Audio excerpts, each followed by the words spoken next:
Pronto? Mi può passare il signor Culo, per favore?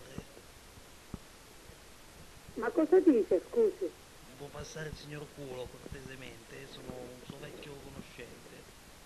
Come? Mi può passare il signor Culo? No, c'è il signor Cazzo, ha capito? Ah, ma scusi, Qua ma no. non ci abita il signor Culo, ci abita il signor Cazzo. Ah sì, è lei la moglie del signor Cazzo. No, guardi che le telefonate, si ricorda tanti anni fa, le abbiamo registrate e quindi per lei, se lei ora per un cazzo proprio come un culo, le faccio un culo così. A Senta, Mongolfiere. c'ho il telefono sotto controllo e lei è denunciato, la saluta, arrivederci e grazie. Sono cazzi suoi ora. Mi passa il signor Culo? Va bene, a posto, la saluto. Sono cazzi suoi. Io l'aspettavo proprio qua, in questo momento.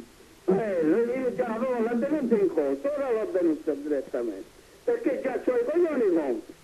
Ora la saluto, una buona serata. Mi passa il signor Culo?